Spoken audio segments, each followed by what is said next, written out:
ಅಖಿಲ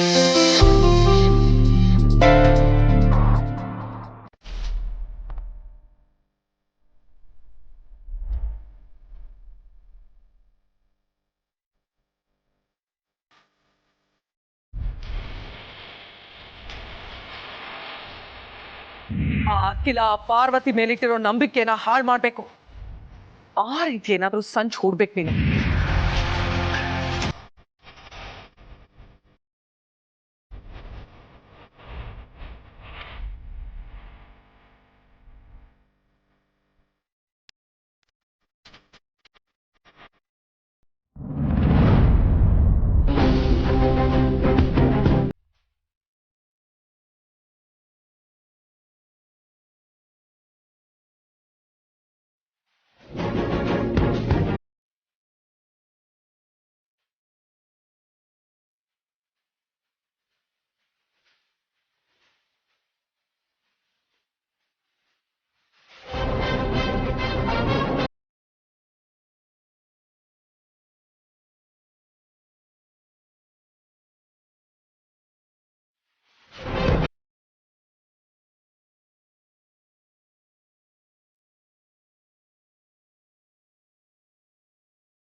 ಹೇಯ್, ಏನ್ರಿ ಮಾಡ್ತಿದ್ದೀರಾ?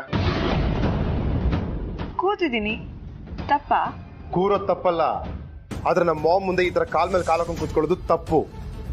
ಅರ್ಸನ್ ಕೊಡ ಯಜಮಾನಿ ಅವರು ಮರ್ಯಾದೆ ಬೇಡವಾ? ಅವಮಾನಿಸುತ್ತೆ ನಿಮ್ಗೆ. ತೆಗೀರಿ ಕಾಲ.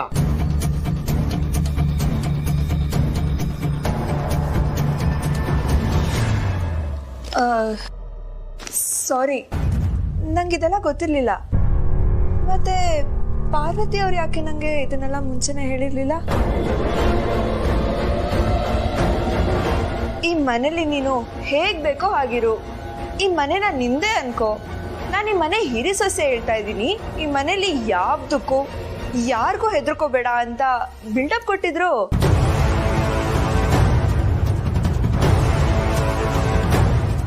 ಮಾಮ್, ಅದಕ್ಕೆ ಬಗ್ಗೆ ತಪ್ಪು ತಿಳ್ಕೊಬೇಡಿ. ಅದಕ್ಕೆ ಆ ಥರ ಹೇಳೋದಕ್ಕೆ ಚಾನ್ಸೇ ಇಲ್ಲ. ಬೇಕಿದ್ರೆ ಈಗಲೇ ಕರ್ಕೊಂಡ್ಬರ್ತೀನಿ ಅವ್ರನ್ನ. ಬೇಡ ಪ್ರೀತು,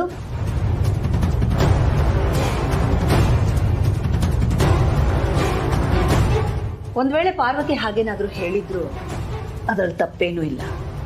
ನನಗೂ ಅಷ್ಟೇ, ನಾನು ನೋಡಿದ ತಕ್ಷಣ ಯಾರಾದರೂ ಭಯ ಪಟ್ಕೊಳ್ಳೋದು, ಎದ್ದು ನಿಂತ್ಕೊಳ್ಳೋದು, ಇದೆಲ್ಲ ನನಗೂ ಇಷ್ಟ ಇಲ್ಲ. ಗೌರವ ಅನ್ನೋದು ಮನಸ್ಸಲ್ಲಿದ್ರೆ ಸಾಕು. So sweet of you aunty. ನಿಮ್ ಬಗ್ಗೆ ಪಾರ್ವತಿ ಅವರು ತುಂಬಾನೇ ಹೇಳ್ಕೊಂಡಿದ್ದಾರೆ ಗೊತ್ತಾ?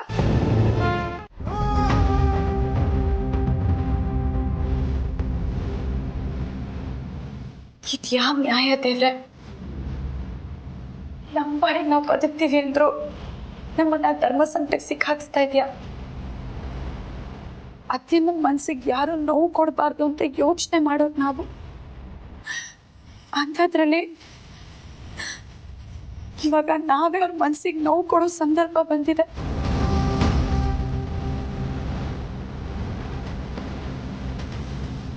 ಅತ್ಯಮ್ಮನ ಮನ್ಸು ನೋಯಿಸೋದಕ್ಕೆ ನಾವಿಬ್ರು ಅವ್ರ ಹತ್ರ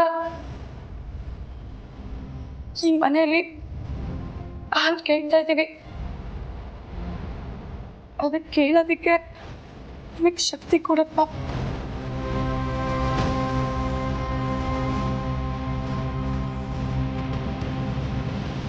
ನೀವು ಅಂದ್ಕೊಂಡಿದ್ದು ನೆರವೇರಲಿ.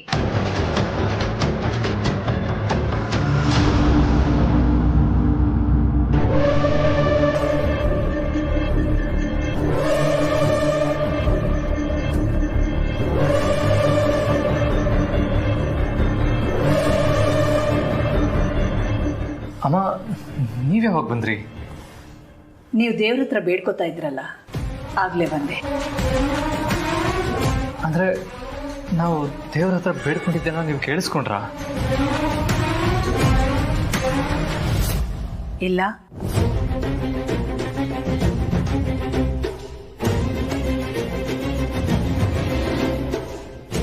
ನೀವೇನೇ ಕೇಳ್ಕೊಂಡ್ರು ಅದು ಈ ಮನೆ ಒಳಿತಿಗಾಗಿ ಅನ್ನೋದು ಗೊತ್ತು. ಅದಕ್ಕೆ ನನ್ನ ಆಶೀರ್ವಾದನೂ ಇರುತ್ತೆ ಅಂತ ಹೇಳಿದೆ.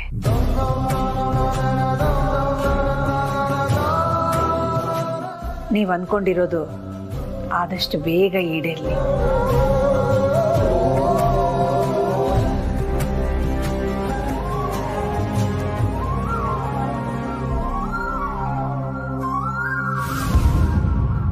ಪಾರ್ವತಿ, ಈ ದುಡ್ಡನ್ನ ಇಟ್ಕೊಂಡಿರಮ್ಮ. ವೃದ್ಧಾಶ್ರಮದಿಂದ ಇದನ್ನ ತಗೊಂಡು ಹೋಗಕ್ಕೆ ಅಂತ ಬರ್ತಾರೆ. ಅಕಸ್ಮಾತ್ ನಾನು ಇಲ್ಲದೆ ಇರೋ ಸಮಯದಲ್ಲಿ ಅವ್ರು ಬಂದ್ರೆ ಅವ್ರ ಕೈಗೆ ನೀನೇ ಇದನ್ನ ಕೊಟ್ಬಿಡು. ಸರಿ ಅತ್ತೆಮ್ಮ.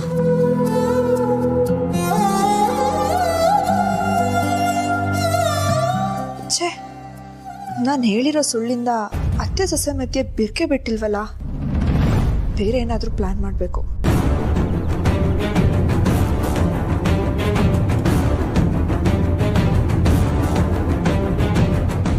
ಆದಿ, ಇವತ್ತು ಯಾಕೆ ಇಷ್ಟೊತ್ತಾದರೂ ಆಫೀಸಿಗೆ ಹೋಗಿಲ್ಲ?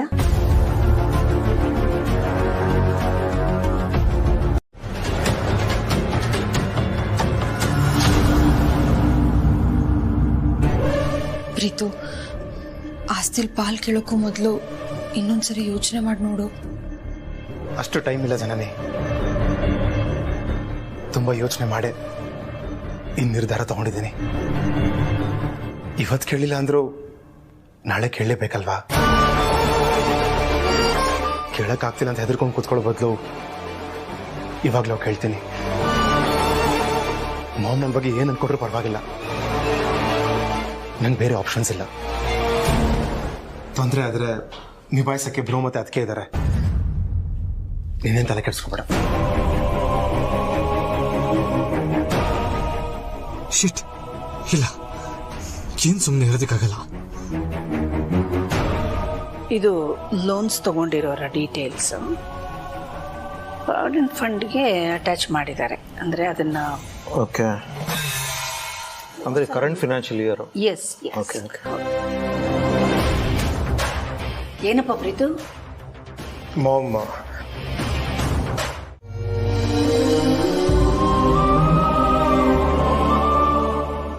ಅಲ್ಲಮ್ಮ ಪಾರ್ವತಿ, ನಮ್ಮ ಮನೇಲಿ ಏನೇ ನಡೆದ್ರು ನೀನ್ ಮೊದಲು ಬಂದು ನಡೆಯೋ ಅನಾಹುತನ ತಪ್ಪಿಸ್ತಿದ್ದೆ.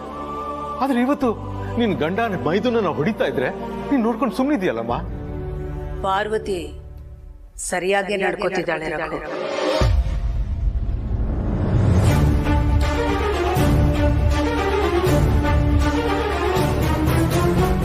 ಹಾಗೆ ಆದಿ ಮಾಡಿರೋದ್ರಲ್ಲಿ ಯಾವ ತಪ್ಪು ಇಲ್ಲ.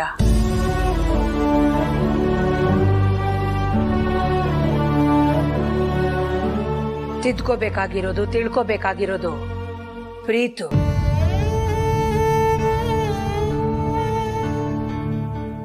ಇತ್ತೀಚೆಗೆ ನಮ್ಮನೆ ನೆಮ್ಮದಿ ಹಾಳಾಗ್ತಾ ಇದೆ ಅಂದ್ರೆ ಅದಕ್ಕೆ ಕಾರಣ ಪ್ರೀತು, ಅವನ ನಡವಳಿಕೆ. ಅಣ್ಣನ ಸ್ಥಾನದಲ್ಲಿ ನಿಂತು ಆದಿ ಸಾಕಷ್ಟನ್ನ ಸಹಿಸ್ಕೊಂಡಿದ್ದಾನೆ. ಬೇರೆ ಯಾರಾದ್ರೂ ಅವನ ಜಾಗದಲ್ಲಿ ಇದ್ದಿದ್ರೆ ಪ್ರೀತು ಈ ಜಾಗದಲ್ಲಿ ಇರ್ತಾ ಇರ್ಲಿಲ್ಲ.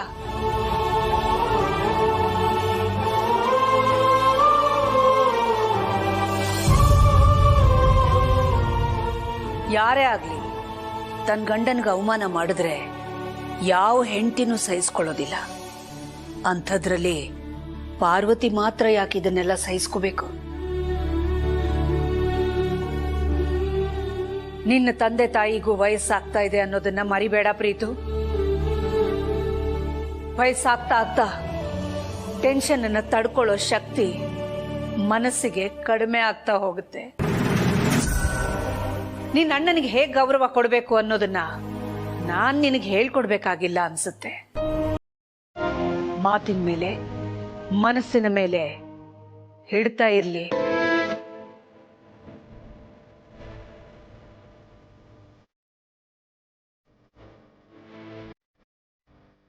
ನಿಮ್ಮಿಬ್ಬರು ಒಗ್ಗಟ್ಟೆ ನಮ್ಮ ಕುಟುಂಬದ ಆಸ್ತಿ, ನಮ್ಮ ಮನೆತನದ ಆಸ್ತಿ. ನೀವಿಬ್ಬರು ಒಗ್ಗಟ್ಟಾಗಿದ್ರೇನೆ ನಾವು ನೆಮ್ಮದಿಯಾಗಿ ಸಂತೋಷವಾಗಿರೋದಕ್ಕೆ ಸಾಧ್ಯ.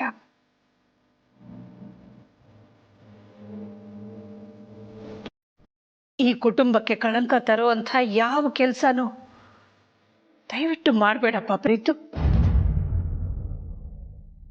ನಿನ್ನ ಕೈ ಮುಗಿದು ಬೇಡ್ಕೋತೀನಿ.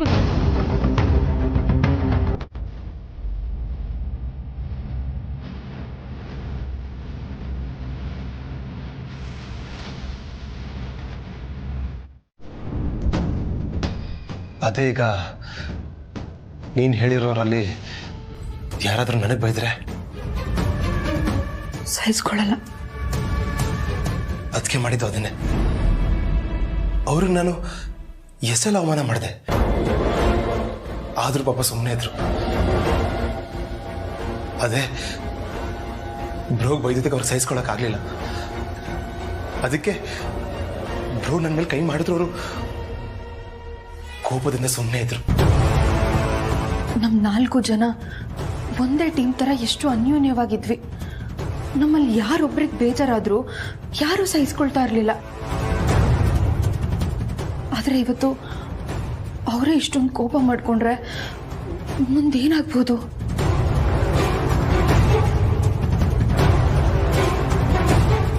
ಇಲ್ಲ ಪ್ರೀತು, ನನಗೆ ಯಾಕೋ ಅವ್ರ ಕೋಪ ತುಂಬ ಹೊತ್ತಿರಲ್ಲ ಅಂತ ಅನಿಸ್ತಾ ಇದೆ. ಅವ್ರು ಏನು ಅಂತ ನನಗೆ ಚೆನ್ನಾಗಿ ಗೊತ್ತು. ಬೇಕಾದರೆ ನೋಡ್ತಾ ಇರು, ಇನ್ನು ಸ್ವಲ್ಪ ಹೊತ್ತಲ್ಲೇ ಅವರೇ ಕಾಫಿ ಮಾಡ್ಕೊಂಡು ತಂದ್ಕೊಡ್ತಾರೆ. ನಗ್ನಗ್ತಾ ಮಾತಾಡಿಸ್ತಾರೆ. ಯಾಕಂದರೆ ಎಲ್ಲದನ್ನು ಸರಿ ಮಾಡೋ ಶಕ್ತಿ ಅವರಲ್ಲಿದೆ.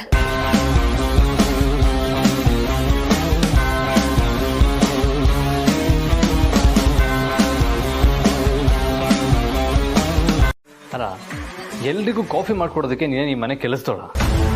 ನೀನು ನನ್ನ ಹೆಂಡತಿ, ಮೇಲಾಗಿ ಅರ್ಸನ್ ಕೋಟೆ ಸೊಸೆ. ಅರೋ, ನೀನು ಈ ಮನೆ ಹಿರಿ ಸೊಸೆ. ನಿನಗೆ ಜನನಿಗಿಂತ ಜಾಸ್ತಿ ಅಧಿಕಾರ, ಸ್ವಾತಂತ್ರ್ಯ ಇದೆ. ನೀನು ಯಾಕೆ ಕೆಲಸದೋಳ ಥರ ಇರಬೇಕು? ಅದು ನನಗಿಷ್ಟ ಆಗಲ್ಲ. ಅಷ್ಟಕ್ಕೂ ಜನನಿ ಮನೆಯಲ್ಲೇ ಇರ್ತಾಳೆ ತಾನೆ, ಏನು ಕೆಲಸ ಮಾಡ್ತಾಳೆ ಹೇಳೋಳು? ಅವಳಿಗೂ ಕೈ ಇದೆ ತಾನೆ. ಅವಳ ಗಂಡಂಗೆ ಅವಳೇ ಕಾಫಿ ಮಾಡ್ಕೊಡ್ತಾಳೆ ಬಿಡು. ಅಷ್ಟು ಮಾಡೋಕ್ಕಾಗಲ್ಲ ಅಂದರೆ ಹೇಗೆ?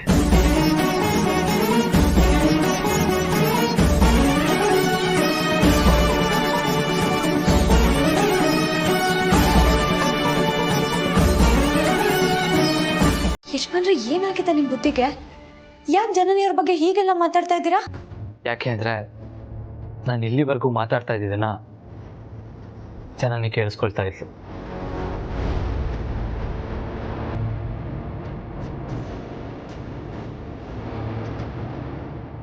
ಅಳ್ತಾ ಹೊಡೋದು. ಜನನಿಯವ್ರ ದೃಷ್ಟಿಲಿ ಕೆಟ್ಟೋರಾಗ್ಬೇಕು ಅಂತ ನೀವು ಇಷ್ಟೆಲ್ಲ ಮಾತಾಡಿದ್ರೆ ಯಜಮಾನ್ರೆ, ಛೇ, ಈಗ ಜನನಿ ನಿಮ್ಮ ಬಗ್ಗೆ ಏನು ಅನ್ಕೊಂಡಿರಲ್ಲ ಹೇಳಿ? ಇರಿ, ನಾನು ಈಗಲೇ ಹೋಗಿ ಅವ್ರನ್ನ ಸಮಾಧಾನ ಮಾಡ್ಬರ್ತೀನಿ. ಪಾರು, ಯಾಕೆ ಯಜಮಾನ್ರೆ? ನಾವು ಅಮ್ಮನ ಹತ್ರ ಆಸ್ತಿ ಕೇಳೋದಕ್ಕೆ ಹೋದಾಗ ನಮ್ಮನ್ನ ತಡೆಯೋದ್ರಲ್ಲಿ ಜನನಿ ಕೂಡ ಒಬ್ಳು. ಇವಾಗ ಅವಳ ಮನಸ್ಸಿಗೂ ನೋವು ಮಾಡಿದ್ರೆ ಅವಳು ನಮ್ಮನ್ನ ತಡೆಯೋ ಧೈರ್ಯ ಮಾಡಲ್ಲ ಅಂತ. ಹಾಗಂತ ಇನ್ನು ಎಷ್ಟು ಜನಕ್ಕೆ ನೋವು ಕೊಡ್ತೀರಾ ಯಜಮಾನ್ರೆ? ನಿಮ್ಮ ಮುಂದೆ, ನಿಮ್ಮ ತಮ್ಮನ ಮುಂದೆ ಅಮ್ಮ ಕೈ ಮುಗಿದು ಕೇಳ್ಕೊಂಡ್ರು ನೀವಿಬ್ರು ಯಾವಾಗ್ಲೂ ಒಟ್ಟಿಗೆ ಇರಬೇಕು ಅಂತ. ಹಿರಿ ಮಗ ನೀವೇ ಆಸ್ತಿಲ್ ಭಾಗ ಕೇಳಿದ್ರೆ ಈ ಮನೆ ಒಗ್ಗಟ್ಟನ್ನ ಒಡ್ದಂಗಾಗಲ್ವ ಯಜಮಾನ್ರೆ? ಅದನ್ನ ಅತ್ತೆಯಮ್ಮ ಹೇಗ್ ಸಹಿಸ್ಕೊ? ಇಲ್ಲ ಪಾರು, ನಮ್ಗೆ ಎಷ್ಟೇ ಹಿಂಸೆ ಆದರೂ, ಅಮ್ಮಂಗೆ ಎಷ್ಟೇ ನೋವಾದರೂ ಪರವಾಗಿಲ್ಲ, ನಾವು ಅಮ್ಮನ ವಿರುದ್ಧ ನಡ್ಕೊಳ್ಳೇಬೇಕು. ನಾವು ಆಸ್ತಿಲ್ ಭಾಗ ಕೇಳಲೇಬೇಕು ಪಾರು. ಇವತ್ತು ನಾನು ಪ್ರೀತು ಮೇಲೆ ಕೈ ಮಾಡಿದ್ರು ನನ್ನ ಪರವಾಗಿ ನಿಂತಮ್ಮ, ನಾಳೆ ಒಂದಿನ ನನ್ನ ವಿರುದ್ಧ ಮಾತಾಡಲೇಬೇಕು. ಅಲ್ಲಿವರೆಗೂ ನಾವು ಹೀಗೆ ನಡ್ಕೋಬೇಕು. ನಾವ್ ಹೇಗೆ ನಡ್ಕೊಂಡ್ರು ನಾವ್ ಅನ್ಕೊಂಡಿರೋದನ್ನ ಸಾಧಿಸೋದಕ್ಕೆ ಆಗಲ್ಲ ಅನ್ಸ್ತಾ ಇದೆ ಯಜಮಾನ್ರೆ. ಯಾಕೆ ಅಂದ್ರೆ ಅವ್ರು ನಿಮ್ ತಮ್ಮಂಗ್ ಕೊಟ್ಟಿರೋ ಸಮಯ ತುಂಬಾ ಕಮ್ಮಿ. ಅಷ್ಟರಲ್ಲಿ ನಾವ್ ಅನ್ಕೊಂಡಿರೋದನ್ನ ಮಾಡೋದಕ್ಕಾಗತ್ತೆ ಅಂತೀರಾ? ಮಾಡಲೇಬೇಕು ಪಾರು. ನಾವು ಆಸ್ತಿಲಿ ಭಾಗನ ಕೇಳಲೇಬೇಕು. ಇಲ್ಲಾಂದ್ರೆ ಪ್ರೀತು ಜೀವನ ಹಾಳಾಗುತ್ತೆ. ಅಮ್ಮನ ಹತ್ರ ನನ್ನ ಹೆಸರು ಹಾಳಾದ್ರೂ ಪರವಾಗಿಲ್ಲ, ಮುಂದೊಂದು ದಿನ ಅವ್ರ ಕಾಲಿಗೆ ಬಿದ್ದು ತಪ್ಪಾಯ್ತು ಅಂತ ಬೇಡ್ಕೊಂಡು ಒಂದಾಗ್ತೀವಿ. ಆದರೆ ಪ್ರೀತಿಗೆ ಹಾಗಾಗಲ್ಲ. ಅವನೊಬ್ಬನಿಗೆ ಇದನ್ನೆಲ್ಲ ಫೇಸ್ ಮಾಡೋಕ್ಕಾಗಲ್ಲ ಪಾರು. ಒಬ್ಬನೇ ಕೊರಗ್ತಾನೆ. ಹಾಗಾಗಿ ಅವನ ಆಸ್ತಿಲಿ ಪಾಲ್ ಕೇಳೋಕ್ಕಿಂತ ಮೊದಲು ನಾವು ಕೇಳಬೇಕು.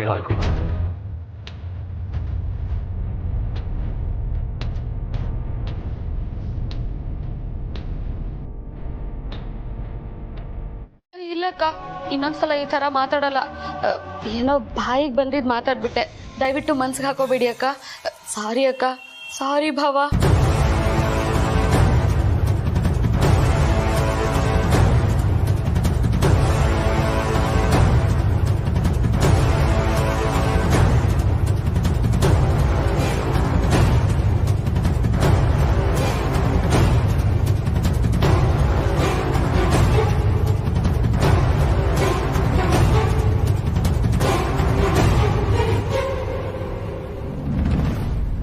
ಪಾರು, ನೀನು ಹೇಗೆ ಎಲ್ರಿಗೂ ಈ ಮನೇಲಿ ಬೇಕಾದವಳಾಗಿದೆಯೋ ಹಾಗೆ ಎದ್ಬಿಡು.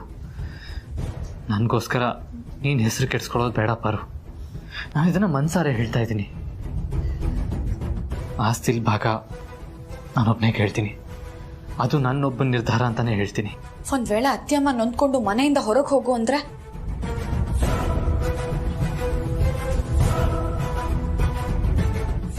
ಆಗ್ಲೂ ನಾನೊಬ್ಬನೇ ಮನೆ ಬಿಟ್ಟು ಹೋಗ್ತೀನಿ. ಏನ್ ಯಜಮಾನ್ರೆ, ನನ್ನನ್ನು ಇಷ್ಟ ಬೇಗ ದೂರ ಮಾಡ್ಬಿಟ್ರ ಅಥವಾ ನನ್ನನ್ನು ಸ್ವಾರ್ಥಿ ಅನ್ಕೊಂಡ್ರ? ನೀವೆಲ್ಲಿರ್ತಿರೋ ನಾನು ಅಲ್ಲೇ ಇರ್ತೀನಿ. ನಿಮ್ ಕಷ್ಟದಲ್ಲಿ ಸುಖದಲ್ಲಿ ನನಗೂ ಪಾಲಿದೆ. ಕೃಷ್ಣನ್ಗೆ ರಾಧೆ ಹೇಗೋ ಹಾಗೆ ನಿಮಗೆ ಈ ಪಾರ್ವತಿ ಯಜಮಾನ್ರೆ. ಇದ್ರು ಹೋದ್ರು ಅದು ನಿಮ್ ಜೊತೆ ಮಾತ್ರ. ಯಾವತ್ತು ನನಗ್ ಒಂಟಿ ಅನ್ಸುತ್ತೋ ಆವತ್ತೇ ನನ್ನ ಜೀವನ ಕೊನೆ ಅನ್ನೋದನ್ನ ಮರಿಬೇಡಿ.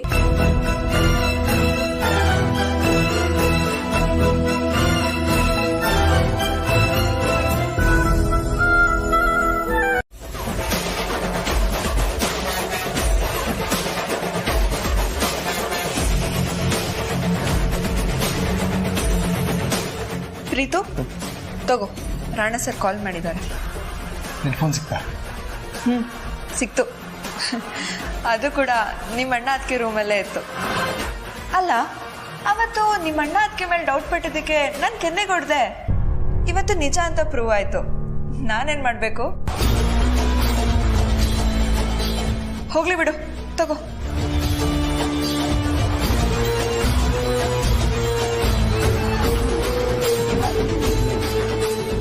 ಹಲೋ. ಏನ್ ಪ್ರೀತು ಮರಿ, ನಿನ್ಗೆ ಕಾಲ್ ಮಾಡಿದ್ರು ನೀನ್ ರಿಸೀವ್ ಮಾಡ್ತಿಲ್ಲ.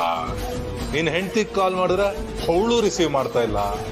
ಏನು ರಿಸೀವ್ ಮಾಡಬೇಡ ಅಂತ ನೀನ್ ಹೇಳಿದ್ಯಾ ಅಥವಾ ನಿನ್ ಹೆಂಡತಿಗೆ ಎಲ್ಲಾ ವಿಷಯನೂ ಬಾಯ್ ಬಿಟ್ಟಿದ್ಯಾ?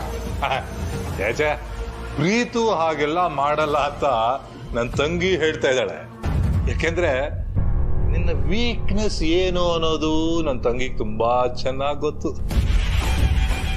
ಅದ್ ಸರಿ, ಒಂದು ಹೊಸ ವಿಷಯ ಕೇಳ್ಪಟ್ಟೆ. ಆದಿ ನಿನಗೆ ಚೆನ್ನಾಗೆ ಬಾರಿಸದಂತೆ, ಹೌದಾ? ಪಾಪ, ನೀನ್ ಕೆನ್ನೇನೋ ಕೆಂಪಗಾಗೋಗಿತ್ತಂತೆ. ಅವನು ನಮ್ಮ ಅಣ್ಣ. ಅವನು ಹೊಡಿಲಿ ಬಡಿಲಿ ಇಲ್ಲ ಸಾಯಿಸ್ಲಿ, ಆ ರೈಟ್ಸ್ ಅವನಿಗಿದೆ. ಅದನ್ನ ಕಟ್ಕೊಂಡು ನಿಮ್ಗೇನಾಗಬೇಕು? ನನಗೇನು ಆಗ್ಬೇಕಾಗಿದ್ದಿಲ್ಲ ರಜಾ. ಆದ್ರೆ ನೀನೇನಾದ್ರೂ ಆಸ್ತಿಲಿ ಪಾಲ್ ಕೇಳೇ ಬಿಟ್ರೆ ನಿಮ್ಮಣ್ಣ ನಿನ್ನ ಸಾಯಿಸೇ ಬಿಡ್ತಾನಲ್ವಾ ಮರಿ?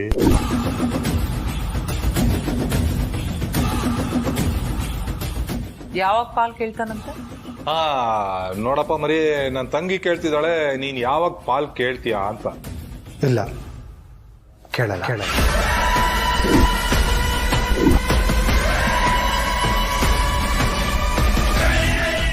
ಯಾವುದೇ ಕಾರಣಕ್ಕೂ ನಾನು ಆಸ್ತಿಲಿ ಪಾಲ್ ಕೇಳಲ್ಲ.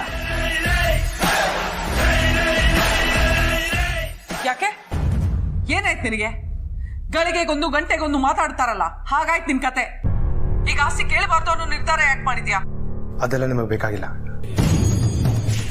ನಿಮ್ಮ ಉದ್ದೇಶ ಏನು? ನಮ್ಮ ಮನೆ ಹೊಡಿಬೇಕು ಅಂತ ತಾನೆ? ಹೌದು. ಹಾಗಾದ್ರೆ ಅದು ಆಸ್ತಿಲಿ ಪಾಲ್ ಕೇಳೋದ್ರಿಂದನೇ ಯಾಕಾಗಬೇಕು? ಮತ್ತಿನ್ನೇನ್ ಮಾಡ್ತೀಯ? ನನ್ನ ಹೆಂಡತಿ ಜೊತೆ ನಾನೇ ಮನೆ ಬಿಟ್ಟು ಹೋಗ್ತೀನಿ.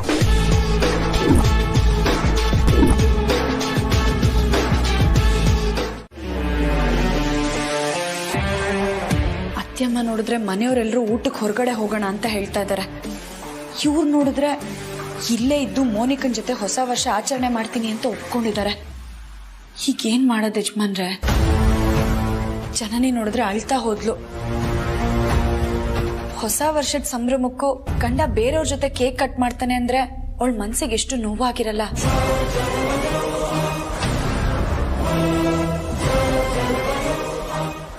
ಎಲ್ರೂ ಊಟಕ್ಕೆ ಹೊರಗಡೆ ಹೋಗೋಣ ಅಂತ ಅತ್ತೆ ಹೇಳಿದ್ರೆ ನೀನ್ ಮಾತ್ರ ಇಲ್ಲೇ ಇದ್ದು ಮೋನಿಕಾ ಜೊತೆ ಕೇಕ್ ಕಟ್ ಮಾಡೋಣ ಅಂತ ಒಪ್ಕೊಂಡಿದ್ಯಲ್ಲ, ಯಾಕೆ ಪ್ರೀತು?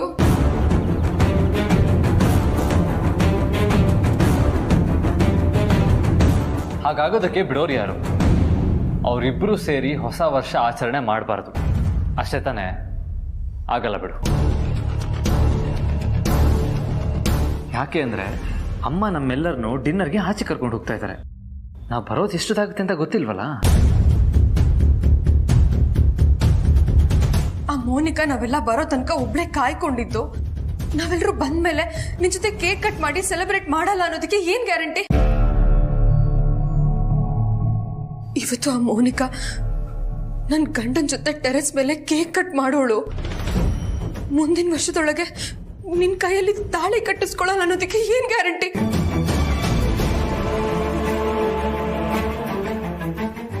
ನಿಮ್ ತಮ್ಮ ಯಾರ ಜೊತೆಗೂ ಕೇಕ್ ಕಟ್ ಮಾಡಬಾರ್ದು ಅಂತ ಹೇಳೋ ಸಣ್ಣ ಬುದ್ಧಿಯೋಳಲ್ಲ ನಾನು. ಮೋನಿಕನ್ ಬಗ್ಗೆ ಎಲ್ಲ ಗೊತ್ತಿದ್ದು ಇದನ್ನೆಲ್ಲ ಹೇಗ್ ಸಹಿಸ್ಕೊಳ್ಳೋದಕ್ಕೆ ಸಾಧ್ಯ ಯಜಮಾನ್ರೆ? ಹೇಳು ಪ್ರೀತು, ಆನ್ಸರ್ ಮಾಡು. ಈಗ ನಾವು ಮಾಡ್ಬೇಕಾಗಿರೋದು ಬರೀ ಜನನಿಗೆ ಕಣ್ಣೊರ್ಸೋದ್ ಮಾತ್ರ ಅಲ್ಲ, ಆ ಮೋನಿಕಂಗೆ ಸರಿಯಾದ ಪಾಠ ಕಲಿಸ್ಬೇಕು.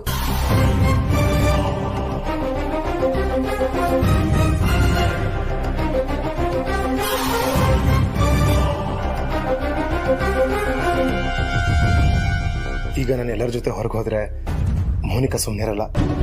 ಅವಳ ಜೊತೆ ಇಲ್ಲೇ ಇದ್ರೆ ಯಾಕೆ ಬರಲಿಲ್ಲ ಅಂತ ಮಾಮ್ ಕೇಳ್ತಾರೆ. ಅವ್ರಿಗೆ ಏನಂತ ಆನ್ಸರ್ ಮಾಡಲಿ? ಇಲ್ಲ, ಸದ್ಯಕ್ಕೆ ಮೋನಿಕಾ ಕೊಡೋ ಕಾಡದಿಂದ ತಪ್ಪಿಸ್ಕೋಬೇಕು. ಸೊ ಇಲ್ಲೇ ಇದ್ದು ನ್ಯೂ ಇಯರ್ ಸೆಲೆಬ್ರೇಟ್ ಮಾಡೋದು ಸೇಫ್. ಹೇಳು ಪ್ರೀತು, ಏನ್ ಮಾಡ್ತೀಯಾ? ಇಲ್ಲೇ ಇರ್ತೀಯೋ ಅಥವಾ ನಮ್ ಜೊತೆ ಹೊರಗಡೆ ಬರ್ತೀಯೋ?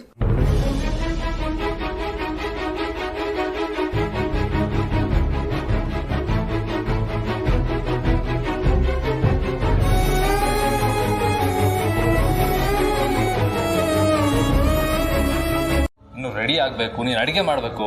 ಒಂದಾ ಎರಡಾ? ಹೌದು ಯಜಮಾನ್ರೆ, ತುಂಬಾ ಕೆಲ್ಸಗಳಿದೆ. ಆದ್ರೆ ಕೇಕ್ ನ ತರಿಸ್ತಿರೋದ್ ಮಾತ್ರ ನನ್ನ ಸ್ನೇಹಿತೆ ಮೋನಿಕಾ. ಇಲ್ಲ ಅಂದಿದ್ರೆ ಇನ್ನ ಟೈಮ್ ಆಗೋಗ್ಬಿಟ್ಟಿರೋದು. ಮೋನಿಕಾ ಕೇಕ್ ತರಿಸ್ಬೋದು, ಆದ್ರೆ ಕೇಕ್ ಕಟ್ ಮಾಡಿ ಸೆಲೆಬ್ರೇಟ್ ಮಾಡೋದು ನಾವೇ, ಅಂದ್ರೆ ಅರಸನಕೋಟೆ ಫ್ಯಾಮಿಲಿ. ಹೌದು. ಸೊ ಯಾರು ಯಾವುದಕ್ಕೂ ಚಿಂತೆ ಮಾಡೋ ಅಗತ್ಯ ಇಲ್ಲ ಪಾರು. ಮೋನಿಕಾ ಜೊತೆ ನ್ಯೂ ಇಯರ್ ಸೆಲೆಬ್ರೇಟ್ ಮಾಡಬೇಕು ಅಂತ ಕಮಿಟ್ ಆದವರು ಟೆರೆಸ್ನ ಡೆಕೋರೇಟ್ ಮಾಡಿಸ್ಲಿ. ನಿನ್ ಫ್ರೆಂಡ್ ಮೋನಿಕಾಗೆ ಫೈನಲ್ ಟಚಪ್ ತರ ಸರ್ಪ್ರೈಸ್ ಕೊಡೋಣ. ಅಲ್ಲಿವರೆಗೂ ಮೋನಿಕಂಗೆ ಅವಳಗ್ ಬೇಕಾಗಿರೋರು ಇಲ್ಲೇ ಇರ್ತಾರೆ, ನಾವೆಲ್ಲರೂ ಹೊರಗಡೆ ಹೋಗ್ತಿದೀವಿ ಅನ್ನೋ ತರನೇ ಇರ್ಬೇಕು ತಾನೆ? ಕರೆಕ್ಟ್. ಬಾಬಾ ಹೋಗೋಣ. ಸರಿ ಬನ್ನಿ.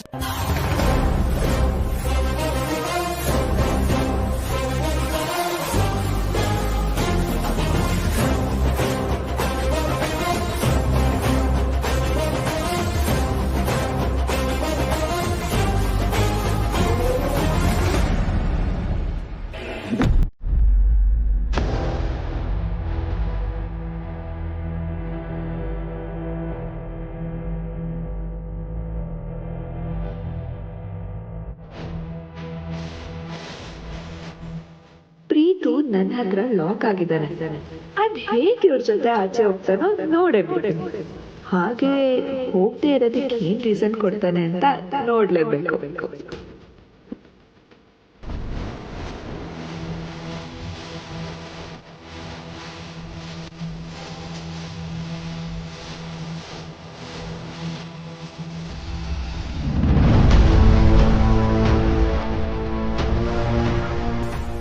ವಾವ್, ತುಂಬಾ ಚೆನ್ನಾಗಿ ಕಾಣಿಸ್ತಿದ್ದೀರಾ ಜನನಿ ಅವರೇ. ಎಲ್ಲಾದ್ರೂ ಹೊರಟಿದ್ರಾ?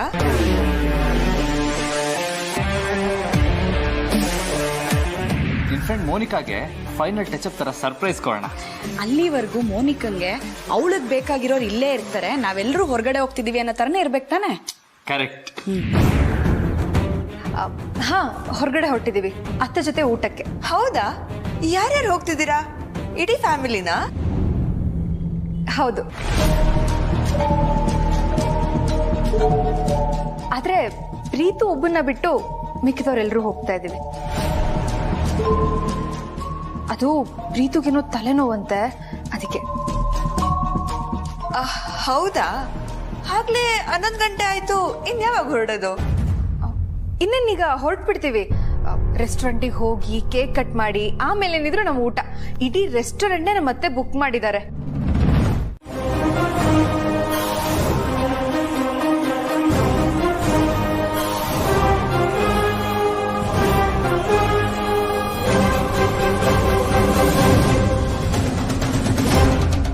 ಆದಿ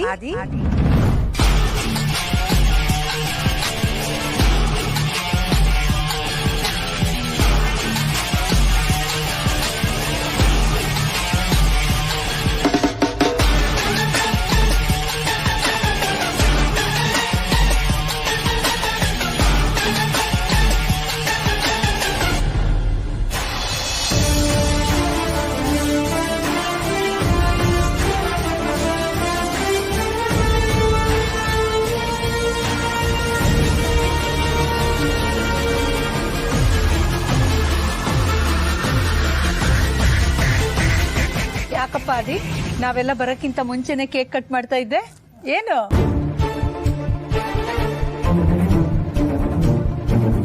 ಅಮ್ಮ ಅದು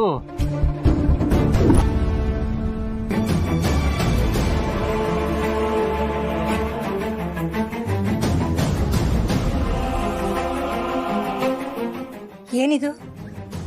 happy new year my dear Preethu.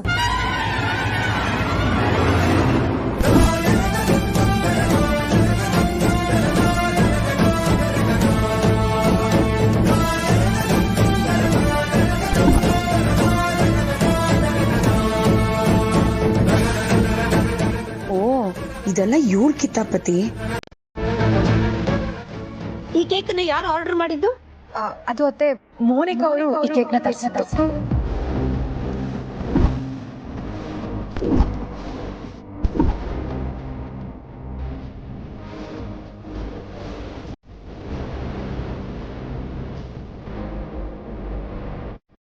ಮೋನಿಕಾನ?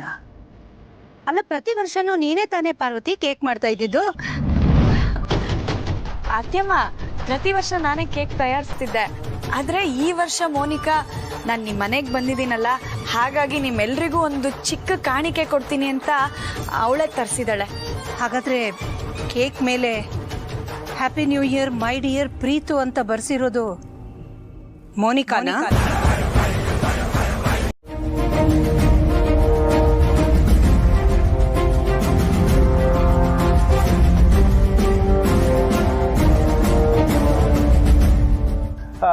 Mohan, 12 ಗಂಟೆ ಆಗೋದನ್ನ ಸರಿಯಾಗಿ ನೋಡಿ ಹೇಳು. ಸರಿ ಅಣ್ಣ. ರೀ, ನನ್ ಗಂಡ ಮೋಹನ್ ಆ ನಂಬರ್ ಹತ್ರನೇ ಮುಳ್ಳಿದ್ಯಾ ಅಂತ ಸರಿಯಾಗಿ ನೋಡ್ಕೊಳ್ಳಿ, ತಪ್ಪ ಹೇಳ್ಬೇಡಿ. ಆಯ್ತಮ್ಮ, ನೀನ್ ಸುಮ್ನೆ ಇರೋ. ಅದಕ್ಕೆ ಇನ್ನು 10 ಸೆಕೆಂಡ್ ಇದೆ. 10, 9, 8, 7, 6, 5, 4, 3, 2, 1.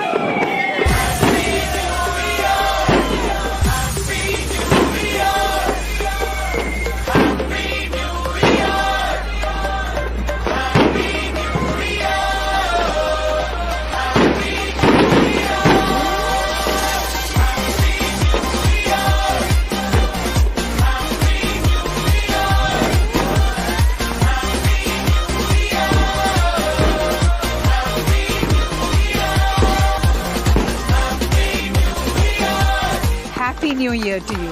ನಿಮ್ಗೂ ಹೊಸ ವರ್ಷದ ಶುಭಾಶಯಗಳು ಅತ್ತಿಮ್ಮ.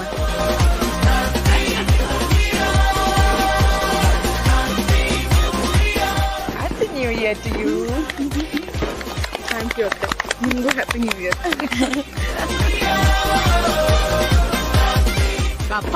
ಮುದ್ದು ಮಗನೇ. ಪ್ರೀತು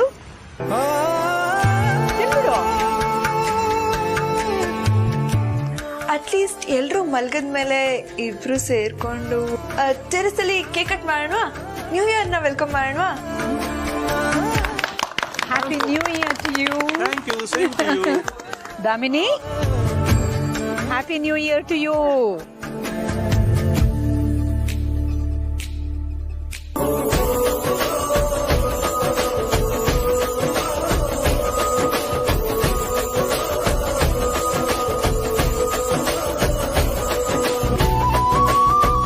ಮೋಹನ್, ಹೊಸ ವರ್ಷದ ಹಾರ್ದಿಕ ಶುಭಾಶಯಗಳು.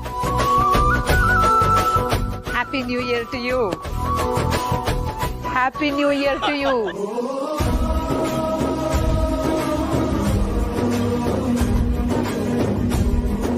ಪ್ರತಿ ವರ್ಷದ ಹಾಗೆ ಈ ವರ್ಷನೂ ಅರಸನಕೋಟೆ ಕಡೆಯಿಂದ ಎಲ್ರಿಗೂ ಕಾಣಿಕೆಗಳನ್ನ ತಂದಿದ್ದೀವಿ. ದಯವಿಟ್ಟು ಎಲ್ಲರೂ ತಗೋಬೇಕು. ಮೋಹನ್, ಜನನಿ, ಪ್ರೀತು, ಇದು ನಿಮಗೆ. ನೀನೇ ನನ್ನ ಹೆಂಡ್ತಿನ ಹೇಳೋದಕ್ಕೆ ಸುಮ್ಮನೆ ಇರಿಟೇಟ್ ಮಾಡ್ಬೇಡ, ಕೈ ಬಿಡು.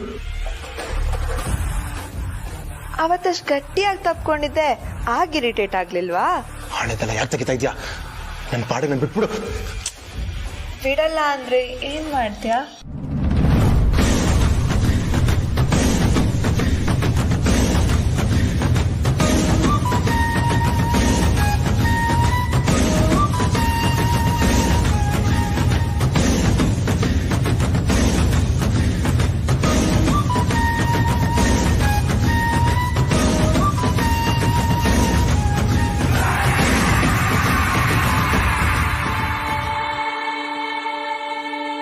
ಮೋನಿಕಾ,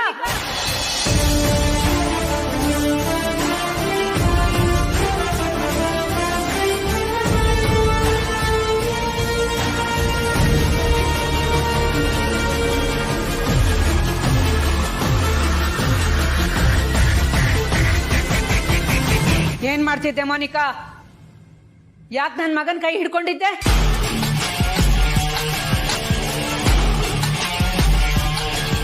ನಿಜವಾಗ್ಲೂ ನೀನು ನಮ್ ಪಾರ್ವತಿ ಊರ್ನೋಳೆನಾ? ಇಲ್ಲಿಗೆ ಬಂದ್ಮೇಲೆ ತಾನೇ ನಿನಗೆ ಪ್ರೀತು ಪರಿಚಯ ಆಗಿದ್ದು.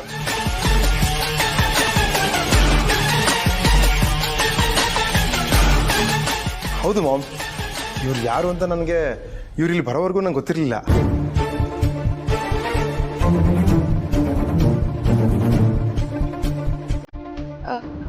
ಹೌದಾ ಆಂಟಿ? ಪ್ರೀತುಗೆ ನಾನಿಲ್ಲಿಗೆ ಬರೋವರೆಗೂ ನಾನು ಯಾರು ಅಂತಾನೆ ಗೊತ್ತಿರ್ಲಿಲ್ಲ.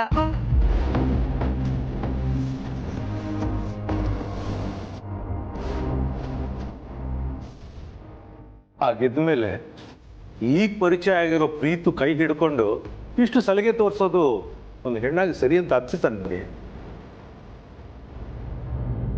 ನೋಡಿದವ್ರ ಕಣ್ಣಿಗೆ ಅದು ಹೇಗೆ ಕಾಣಿಸುತ್ತೆ ಗೊತ್ತಾ?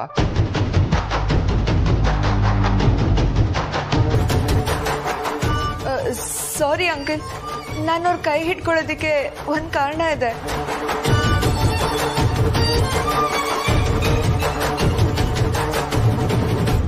ಕಾರಣನ ಏನದು? ಪ್ರೀತು ಅವ್ರ ಬಗ್ಗೆ ನನಗೆ ಮೊದಲಿಂದಾನು ಗೊತ್ತಿದೆ.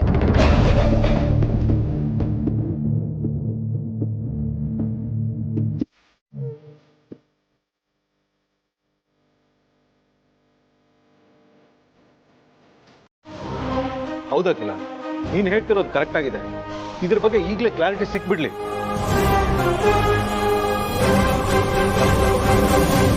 ನನ್ನ ಸೊಸೆ ಈ ರೀತಿ ಹೇಳಿರೋಲ್ಲ ಅನ್ನೋ ನಂಬಿಕೆ ನನಗಿದೆ, ನಿನಗೂ ಇದೆ.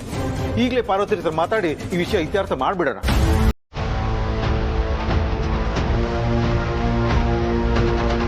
ಪಾರ್ವತಿ,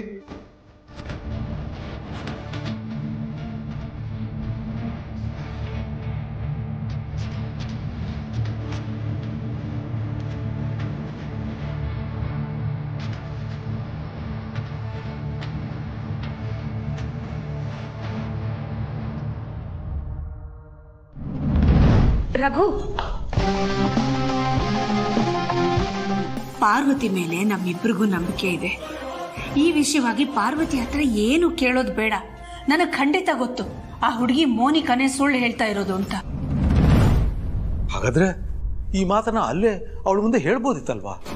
ಮೋನಿಕಾ ಪಾರ್ವತಿ ಕರ್ಕೊಂಡು ಬಂದಿರೋ ಹುಡುಗಿ. ಅವಳಿಗೇನಾದ್ರೂ ಅವಮಾನ ಮಾಡಿದ್ರೆ ಪಾರ್ವತಿಗೆ ಅವಮಾನ ಮಾಡಿದಾಗತ್ತೆ. ಆಮೇಲೆ ಆ ಹುಡುಗಿ ಊರಿಗೆ ಹೋಗಿ ಹನುಮಂತು ಪಾರ್ವತಿ ಮರ್ಯಾದೆನ ಇದ್ದ ಬದ್ದವ್ರ ಮುಂದೆಲ್ಲ ತೆಗಿತಾಳೆ. ಹಾಗಂತ ಇಲ್ಲಿ ಉಳಿಸ್ಕೊಂಡಿರೋ ಪಾರ್ವತಿ ಬಗ್ಗೆನೇ ತಪ್ಪಾಗಿ ಮಾತಾಡೋದು, ಜನ ಸಂಸಾರನ ಹಾಳು ಮಾಡಕ್ ನೋಡ್ತಿರೋದು, ಇದೆಲ್ಲ ನೋಡ್ಕೊಂಡು ಹ್ಯಾಕ್ ಸಹಿಸ್ಕೊಳಕ್ಕಾಗತ್ತೆ? ಹಾಗಾದ್ರೆ ಅವಳಿಗೆ ಈ ಮನೇಲಿ ಇರಕ್ಕೆ ಅವಕಾಶ ಕೊಡಬಾರ್ದಿತ್ತು ಅಂತ ಈಗ್ಲಾದ್ರೂ ನನ್ಗೆ ಅನಿಸ್ತಾ ಇದೆಯಾ?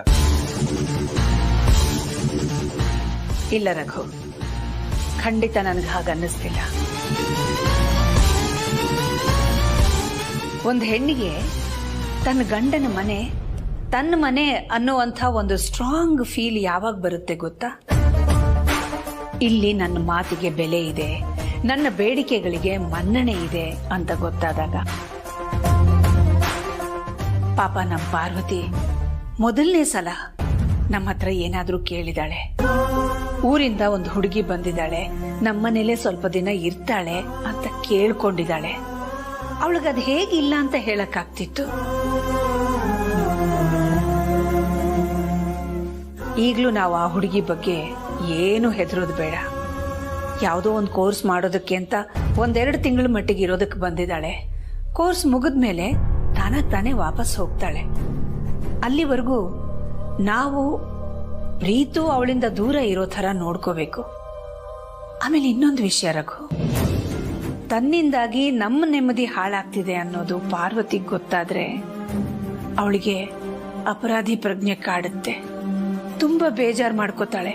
ತಕ್ಷಣ ಆ ಹುಡುಗಿನ ಇಲ್ಲಿಂದ ಕಳಿಸ್ಬಿಡ್ತಾಳೆ. ಆ ಹುಡುಗಿ ಭವಿಷ್ಯನೂ ಹಾಳು.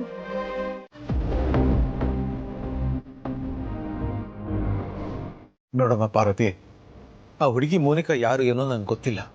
ಆದ್ರೆ ಅವಳು ನೀನು ಊರ್ನವಳಲ್ಲ, ನಿನ್ನ ಫ್ರೆಂಡ್ ಅಲ್ಲ ಅನ್ನೋ ಸತ್ಯ ನಂಗೆ ಗೊತ್ತು. ಆದ್ರೆ ಅವಳು ನಿನ್ ಮೇಲೆ ಶತ್ರುತ್ವ ಸಾಧಿಸಿದ್ರು ಹಾಗೆ ಕಾಣಿಸ್ತಿದ್ಯಲ್ಲಮ್ಮ. ಇವಾಗ ಅಂತದ್ ಏನಾಯ್ತು?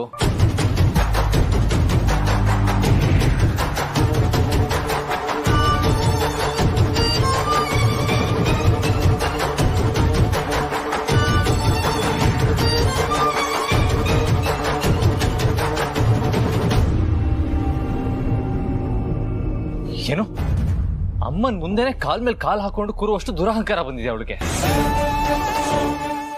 ಹೌದಪ್ಪ, ಆದ್ರೆ ಅವಳು ಪಾರ್ವತಿ ಫ್ರೆಂಡು. ಅವಳಿಗೇನಾದ್ರೂ ಅಂದ್ರೆ ಪಾರ್ವತಿಗೆ ಬೇಜಾರಾಗ್ಬೋದು ಅನ್ನೋ ಕಾರಣಕ್ಕೆ ಅವಳಿಗೊಂದು ಮಾತು ಆಡಿಲ್ಲ.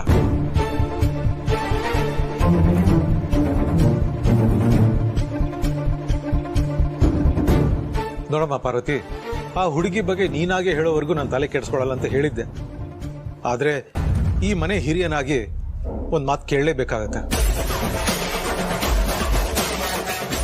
ಅವಳಿಗೆ ಇಲ್ಲಿ ಉಳ್ಕೊಳ್ಳೋಕೆ ಅವಕಾಶ ಮಾಡಿಕೊಡೋದಷ್ಟೇ ನಿನ್ನ ಜವಾಬ್ದಾರಿ ಆಗಿದ್ರೆ ಅವಳಿಗೆ ಬೇರೆ ಏನಾದರೂ ವ್ಯವಸ್ಥೆ ಮಾಡೋಣ.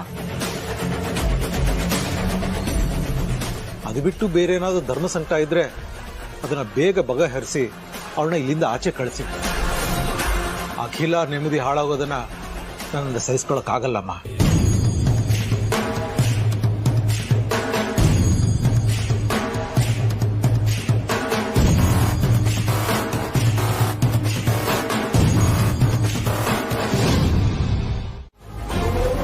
ಹೋಗ್ಲಿ, ಇಷ್ಟು ವರ್ಷದಿಂದ ನೀವು ಇದೇ ಮನೇಲಿ ಇದ್ದೀರಾ.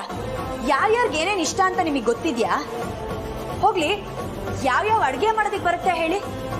ಅದು ಬೇಡ. ಯಾವ್ಯಾವ ಕೆಲಸ ಮಾಡೋದಕ್ಕೆ ಬರುತ್ತೆ ಹೇಳಿ ನಿಮ್ಗೆ? ಅದು ಬಿಡಿ. ಅರ್ಸನ್ ಕೋಟೆಲ್ ಎಷ್ಟು ಜನ ಇದ್ದಾರೆ ಅಂತನಾದ್ರೂ ಗೊತ್ತಿದ್ಯಾ ನಿಮ್ಗೆ?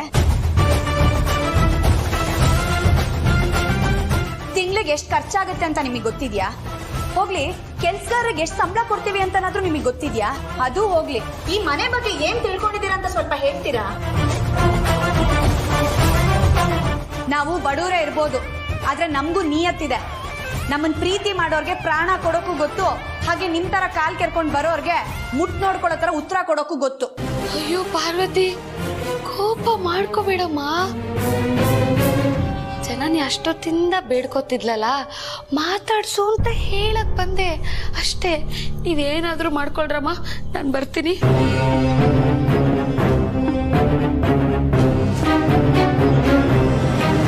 ಇಷ್ಟರಲ್ಲೇ ಈ ಕೆಲಸದೋಳೇನು ಅಂತ ಎಲ್ರಿಗೂ ತೋರಿಸ್ತೀನಿ.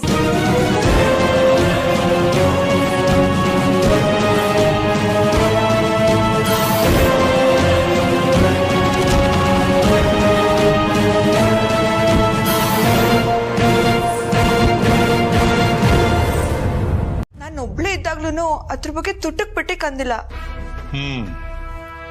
ಹಾಗಾದ್ರೆ ಆಸ್ತಿ ವಿಷಯ ನಿನ್ಗೂ ಪ್ರೀತಿಗೂ ಬಿಟ್ರೆ ಬೇರೆ ಯಾರಿಗೂ ಗೊತ್ತಾಗಿರಲ್ಲ. ಪ್ರೀತು ಏನಾದ್ರು ಈ ವಿಷಯದ ಬಗ್ಗೆ ಬಾಯ್ ಬಿಡ್ಬೇಕು ಅಂದ್ರೆ ಮೊದಲು ಅವನ್ ಹಿಂದೆ ಇರೋದ್ ನಾವು ಅನ್ನೋ ವಿಚಾರನ ಅವನ್ ಬಾಯ್ ಬಿಡ್ಬೇಕು.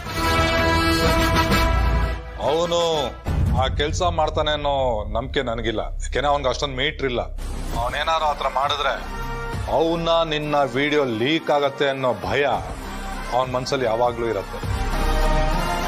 ಹಾಗಾಗಿ ಅವನು ಆ ರಿಸ್ಕ್ ತಗೊಳ್ಳೋದಿಲ್ಲ.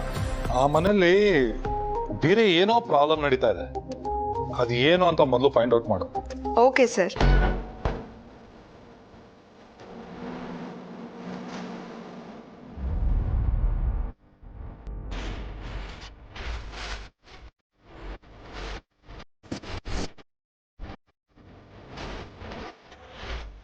ಅಕ್ಕ ಅಕ್ಕ, ಎಂಥ ಅನಾಚಾರ ಆಗಿದೆ ನೋಡಿ ಅಕ್ಕ.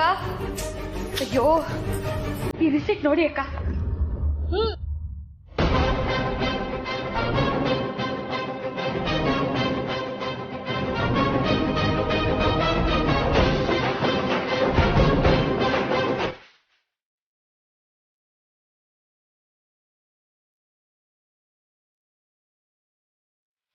ನೋಡಿದ್ರ ಅಕ್ಕ, ನೀವು ದಾನ ಕೊಟ್ಟಿರೋ 5 ಲಕ್ಷನ ಈ ಮನೆ ಯಜಮಾನಿ ನೀವು ಬದುಕಿರುವಾಗ್ಲೇನೆ ಆ ಪಾರ್ವತಿ ತಾನ್ ಕೊಡುಗೆ ಕೊಟ್ಟಿರೋದು ಅಂತ ರುದ್ರಾಶ್ರಮಕ್ಕೆ ಕೊಟ್ಟು ಬಂದಿದ್ದಾಳೆ.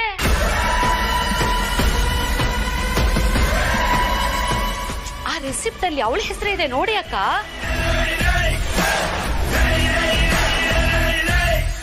ದುಡ್ಡು ಕೊಟ್ಟು ದಿಮಾಕಲ್ಲಿ ರಸೀದಿನ ಇಸ್ಕೊಳ್ದೇನೆ ಬಂದ್ಬಿಟ್ಟಿದ್ದಾಳಂತಕ್ಕ. ಈಗ ಅವಳಿಗೆ ಏನ್ ಮಾಡ್ಬೇಕು ಅಂತ ನೀವೇ ನಿರ್ಧಾರ ಮಾಡಿ ಅಕ್ಕ. ನಾನಂತೂ ಏನು ಹೇಳಲ್ಲಪ್ಪ. ನಾನೇನಾದ್ರೂ ಹೇಳಿದ್ರೆ ಈ ಮನೇಲಿ ಎಲ್ಲರೂ ನನ್ನನ್ನು ಅಪಾರ್ಥನೆ ಮಾಡ್ಕೊಳ್ಳೋದು. ನನಗೆ ನಿಜಕ್ಕೂ ಬೇಜಾರಾಗ್ತಿದೆ. ನನಗೂ ಬೇಜಾರಾಗ್ತಿದೆ ಅಕ್ಕ. ಆ ಪಾರ್ವತಿ ಯಾಕೆ ಹಿಂಗ್ ಮಾಡಿದ್ಲು ಅಂತ. ನನಗ್ ಬೇಜಾರಾಗ್ತಿರೋದು ಪಾರ್ವತಿ ಬಗ್ಗೆ ಅಲ್ಲ, ನಿನ್ನ ಬಗ್ಗೆ. ಯಾಕಕ್ಕ? ಇನ್ನೂ ನೀನು ಪಾರ್ವತಿನ ಸರಿಯಾಗಿ ಅರ್ಥ ಮಾಡ್ಕೊಂಡಿಲ್ವಲ್ಲ ಅಂತ.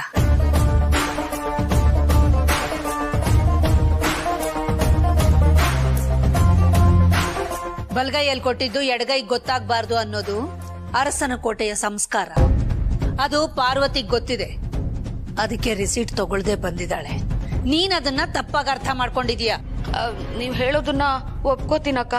ಆದ್ರೆ ಪಾರ್ವತಿ 5 ಲಕ್ಷನ ತಾನೇ ಸಂಪಾದನೆ ಮಾಡಿರೋಳ್ ತರ ಅವಳ ಹೆಸರಲ್ಲಿ ದಾನ ಕೊಟ್ಟು ಬಂದಿದ್ದಾಳಲ್ಲ, ಇದು ತಪ್ಪಲ್ವಾಕ? ಈ ಮಾತನ್ನ ನಾನು ಒಪ್ಪಲ್ಲ. ಒಪ್ಲೇಬೇಕಕ್ಕ. ನಿಮ್ ಕೈಯಲ್ಲೇ ಸಾಕ್ಷಿ ಇದೆಯಲ್ಲ. ಪಾರ್ವತಿ ದುಡ್ಡು ಕೊಟ್ಟು ಬಂದ್ಮೇಲೆ ಅಲ್ಲಿರೋ ಯಾರೋ ಪಾರ್ವತಿ ಹೆಸರನ್ನ ರಿಸೀಟ್ ಮೇಲೆ ಬರ್ದಿದ್ದಾರೆ ಅನ್ಸುತ್ತೆ. ಅಯ್ಯೋ ಇಲ್ಲಕ್ಕ, ಈಗ ಪಾರ್ವತಿ ಮೊದ್ಲಿನ ತರ ಇಲ್ಲ. ದೊಡ್ಡೋರು ಚಿಕ್ಕೋರು ಅನ್ನೋ ಭಯ ಭಕ್ತಿನೇ ಇಲ್ಲ. ಅಕ್ಕ, ಅವಳು ನಿಮ್ ಹೆಸರನ್ನ ಸೈಡ್ ಲೈನಿಗೆ ತಳ್ಳಿ ಅವಳ ಹೆಸರನ್ನ ಮುಂದಿನ ಲೈನಲ್ಲಿ ಇಟ್ಕೊಳಕ್ಕೆ ಪ್ರಯತ್ನ ಪಡ್ತಾ ಇದ್ದಾಳಕ್ಕ. ಆದ್ರೆ ಅದು ನಿಮಗ್ ಗೊತ್ತಾಗ್ತಾ ಇಲ್ಲ ಅಕ್ಕ. ತನ್ನ ಹೆಸರು ಬರ್ಲಿ ಅಂತ ಅವಳದೇ ದುಡ್ಡು ಅಂತ ಹೇಳಿ ಹೆಸರನ್ನ ಬರೆಯೋದಕ್ಕೆ ಹೇಳಿ ಬಂದಿರ್ತಾಳಕ್ಕ. ಇರಿ, ವೃದ್ಧಾಶ್ರಮಕ್ಕೆ ಫೋನ್ ಮಾಡಿ ಈಗ್ಲೇ ಕೇಳ್ಬಿಡ್ತೀನಿ. ಅದ್ರ ಅಗತ್ಯ ಇಲ್ಲ. ಯಾಕಕ್ಕ? ಯಾಕೆಂದ್ರೆ ಪಾರ್ವತಿ ಮೇಲೆ ನನಗೆ ಸಂಪೂರ್ಣ ನಂಬಿಕೆ ಇದೆ.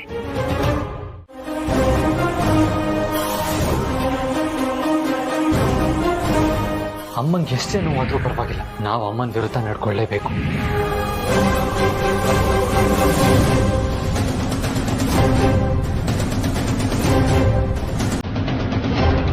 ಬರೀ ಅನ್ನ ಸಾರು ಪಲ್ಯ ತಾನೆ, 5 ನಿಮಿಷದಲ್ಲಿ ಮಾಡ್ಬಿಡ್ತೀನಿ.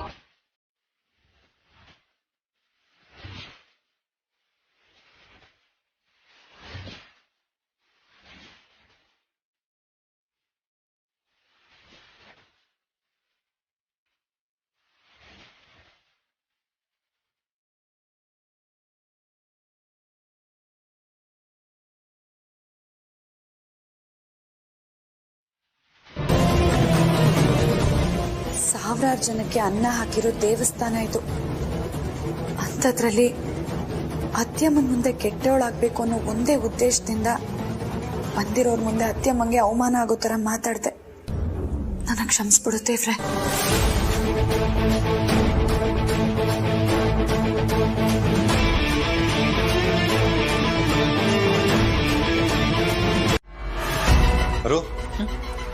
ಪ್ರೀತು ಕಾಲ್ ಮಾಡಿದ್ದ. ಅವನ ಹೆಂಡತಿ ಮೊಬೈಲಲ್ಲಿದ್ದ ನಮ್ಮ ನಂಬರ್ನ ಡಿಲೀಟ್ ಮಾಡಿದಾನಂತೆ. ಅಲ್ಲಾರು ಜನನಿ ನಮಗ್ ಕಾಲ್ ಮಾಡಿದಕ್ಕೆ ನೀನ್ಯಾಕೆ ಇಷ್ಟೊಂದು ಪ್ಯಾನಿಕ್ ಆಗಿದ್ಯಾ? ಅಣ್ಣ, ಜನನಿಯ ವೀರಯ್ಯ ದೇವನ ಮಗಳು. ಆ ವೀರಯ್ಯ ದೇವ ಯಾರು? ಕೆರಳಿದ ಸಿಂಹ. ಆ ಸಿಂಹದ ಮರಿ ಇವಳು. ಅದಲ್ದೆ ಪಾರ್ವತಿನೇ ನೋಡ್ಕೊಂಡು ಬೆಳೆದವಳು. ಅವಳ ಸ್ಟ್ರೆಂತ್ ಏನು ಅಂತ ನಮಗೆ ಗೊತ್ತಿಲ್ಲ. ಸೊ ನಾವು ಅವಳನ್ನ ಅಂಡರ್ ಎಸ್ಟಿಮೇಟ್ ಮಾಡಬಾರ್ದು. First of all, Preetu video fake. ಅದು ಫೇಕ್ ಅಂತ ಅವನಿಗೆ ಗೊತ್ತಿಲ್ಲ. ಯಾಕಂದ್ರೆ ಅವನು ಅವನದೇ ಆದ ಟೆನ್ಷನ್ಸ್ ಅಲ್ಲಿ ಮುಳುಗಿದಾನೆ. ಇದನ್ನ ಚೆಕ್ ಮಾಡೋದಕ್ಕೆ ಅವನಿಗೆ ಟೈಮ್ ಇಲ್ಲ. ಇನ್ನೊಂದು ವಿಷಯ ಏನ್ ಗೊತ್ತಾ? ಸೀಕ್ರೆಟ್ ಅನ್ನೋದು ವಿಷಯ ಒಬ್ರಿಗೆ ಗೊತ್ತಿದ್ರೆ ಮಾತ್ರ. ಆದ್ರೆ ಇಲ್ಲಿ ಈ ವಿಷಯ 4 ಜನಕ್ಕೆ ಗೊತ್ತಿದೆ. ಅದು ನಾವು ಆಯ್ಕೆ ಮಾಡ್ಕೊಂಡವ್ರು. ಇದೇನಾದ್ರೂ ಜನನಿಗೆ ಗೊತ್ತಾದ್ರೆ ಅವಳು ಪಾರ್ವತಿ ತರ ಪತ್ತೇದಾರಿಕೆ ಶುರು ಮಾಡ್ತಾಳೆ. ಆಗೇನಾಗುತ್ತೆ ಗೊತ್ತಾ? ಅನನ್ಯನ್ ಸೆಲ್ ಪಕ್ಕದಲ್ಲಿ ನೀನು, ನಿನ್ ಸೆಲ್ ಎದುರುಗಡೆ ನಾನು, ನಾವು 3 ಜನ ಮುಖ ಮುಖ ನೋಡ್ಕೊಂಡು ಜೈಲಲ್ಲಿ ಇರ್ಬೇಕಾಗತ್ತೆ. ನಾವು ಅರಸನ ಕೋಟೆ ಅನ್ನೋ ಜೇನುಗೂಡಿಗೆ ಕಲ್ಲಿಸ್ತಿದ್ದೀವಿ. ಆ ಜೇನ್ನೊಣಗಳು ನಮ್ಮನ್ನ ಕಚ್ಚದೆ ಇರೋ ಹಾಗೆ ನೋಡ್ಕೋಬೇಕು. ಅಲ್ಲಾರು ಈಗ ಹೇಗಿದ್ರು ಅವಳ ಮೊಬೈಲ್ ಇಂದ ನಮ್ಮ ನಂಬರ್ ಡಿಲೀಟ್ ಆಗ್ಬಿಟ್ಟಿದ್ಯಲ್ಲ. ಸೊ ಡೋಂಟ್ ವರಿ ಅಣ್ಣ. ಆಗಿದ್ದಾಗೋಗಿದೆ. ಆದ್ರೆ ಮುಂದಕ್ಕೆ ನಾವು ತುಂಬಾ ಕೇರ್ಫುಲ್ ಆಗಿರ್ಬೇಕು. ಅದು ನೀನಾದ್ರೂ ಸರಿ, ನಾನಾದ್ರೂ ಸರಿ.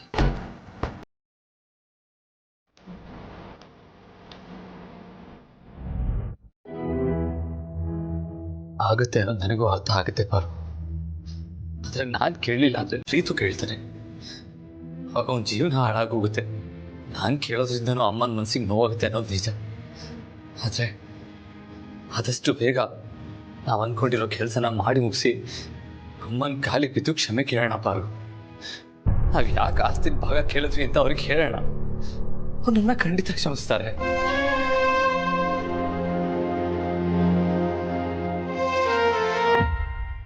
ಯೋಚನೆ ಮಾಡಬೇಡಪ್ಪ. ಹೆಜ್ಜೆಗಳು ದಾರಿ ತೋರಿಸಿದ್ರೆ ಕಷ್ಟಗಳು ಗುರಿ ಮುಟ್ಟಿಸುತ್ತೆ.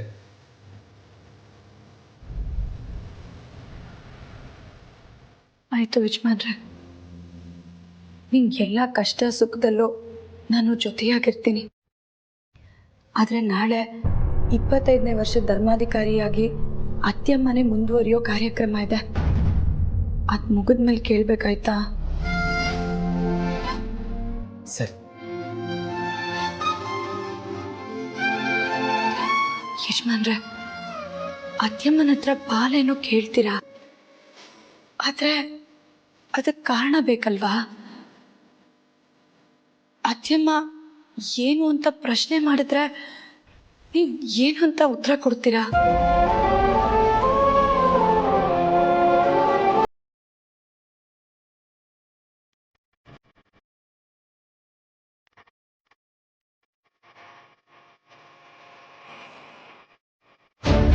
ಆಸ್ತಿಲ್ ಪಾಲ್ ಕೇಳದೆ ಇದ್ರೆ ಆಗೋದೇ ಅಲ್ವಾ ಪ್ರೀತು?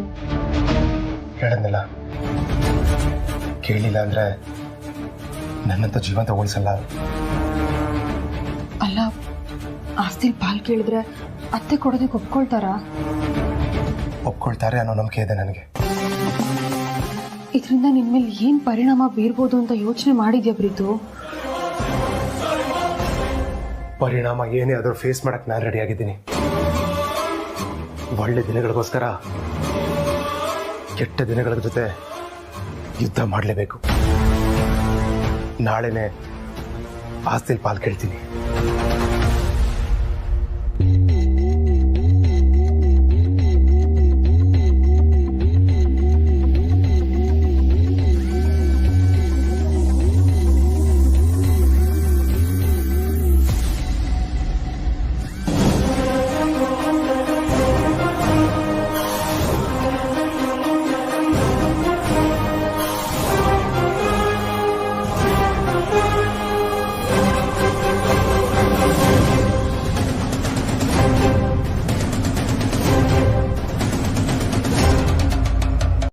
ಮುದ್ದಿನ ಮಗ ಇನ್ನೊಂದು ಹುಡುಗಿ ಜೊತೆ ಇದ್ದ ಅಂತ ಗೊತ್ತಾದ್ರೆ ಅದು ದೊಡ್ಡ ವಿಷಯ.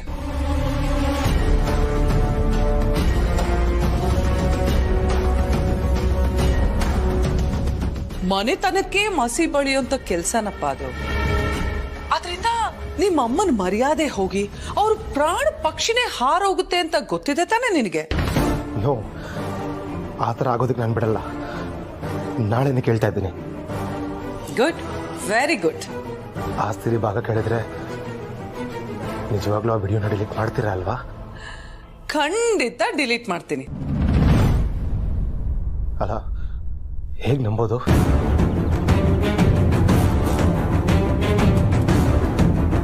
ಬೇರೆ ಕಾಪಿ ಇಟ್ಕೊಳ್ದೆ ಆ ವಿಡಿಯೋನ ಡಿಲೀಟ್ ಮಾಡ್ತೀನಿ ಅಂತ ನಿಮ್ಮ ಮಗಳ ಮೇಲೆ ಪ್ರಾಮಿಸ್ ಮಾಡಿ.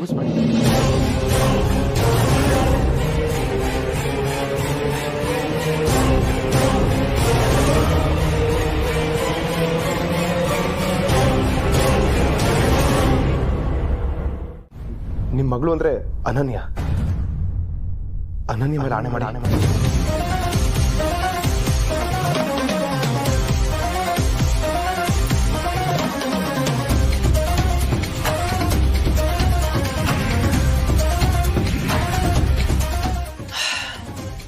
ಓಕೆ, ನೀನು ಆಸ್ತಿಯಲ್ಲಿ ಪಾಲ್ ಕೇಳಿದ ತಕ್ಷಣನೇ ನೀನು ಮೋನಿಕಾ ಕ್ಲೋಸ್ ಆಗಿರೋ ವಿಡಿಯೋನ ಅನನ್ಯ ಮೇಲೆ ಆಣೆಯಾಗೋ ಡಿಲೀಟ್ ಮಾಡ್ತೀನಿ.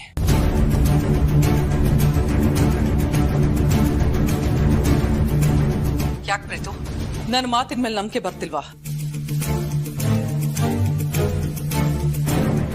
ಸರಿ, ಹಾಗಾದ್ರೆ ನೀನ್ ಈಗ್ಲೇ ಬಾ, ಜೈಲಿಗೆ ಹೋಗಿ ಅನನ್ಯನ್ ತಲೆ ಮೇಲೆ ಕೈ ಇಟ್ಟು ಪ್ರಾಮಿಸ್ ಮಾಡ್ತೀನಿ. ಓಕೆ? ಅಷ್ಟೆಲ್ಲ ಏನು ಬೇಡ, ನಿಮ್ಮ ಮಾತು ಮೇಲೆ ನಂಬಿಕೆ ಬಂತು. ಗುಡ್. ಸರಿ, ಹಾಗಾದ್ರೆ ನಾಳೆನೇ ಯುದ್ಧ. ಅಖಾಡಕ್ಕಿಳಿಯಕ್ಕೆ ತಯಾರಾಗಿರು. ತಯಾರಾಗಿದ್ದೀನಿ. Very good. All the best.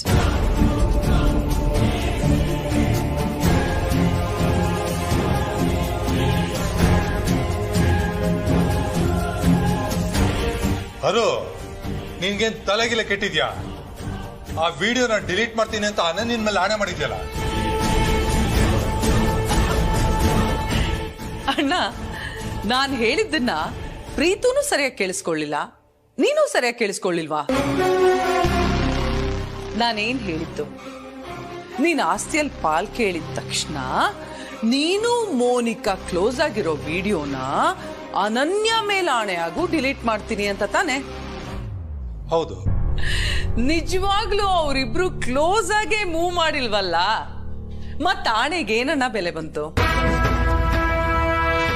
ಸತತವಾಗಿ 24ನೇ ವರ್ಷಕ್ಕೆ ಅವಿರೋಧವಾಗಿ ಆಯ್ಕೆಯಾಗಿರುವ ಅರಸನಕೋಟೆಯ ಅಖಿಲಾಂಡೇಶ್ವರಿ ಅವರಿಗೆ ಅಭಿನಂದಿಸುತ್ತಾ ವೇದಿಕೆಗೆ ಸ್ವಾಗತಿಸುತ್ತಿದ್ದೇವೆ.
ಕಟ್ಟಿರೋದು ನೀನಲ್ಲ, ಪಾರ್ವತಿ ತಾನೆ?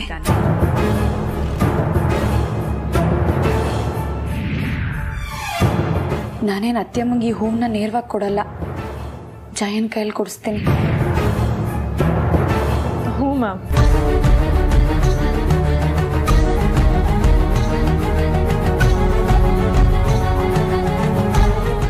ಪಾರ್ವತಿ, ಇದನ್ನೇ ನಾನು ಕೇಳಿದ್ದು. ನೀನೇನಾದರೂ ಮರ್ತಿದೀಯಾ ಅಂತ. ನೀನು ಕಟ್ಟಿರೋ ಹೂವನ್ನ ಜಯನ್ ಕೈಲಿ ನನಗೆ ಕೊಡಿಸಿದ್ರೆ ನಾನು ಕಂಡು ಹಿಡಿತೀನೋ ಇಲ್ವೋ ಅಂತ ತಿಳ್ಕೊಳ್ಳೋದಕ್ಕೋಸ್ಕರ ತಾನೇ ನೀನು ಹೀಗೆ ಮಾಡಿದ್ದು.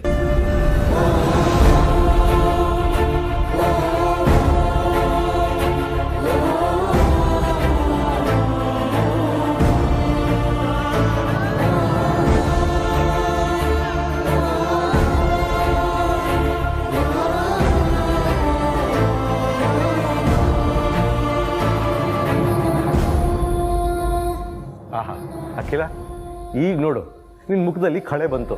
ನನ್ನ ಮುದ್ದಿನ ಸೊಸೆ ಕಟ್ಟಿದ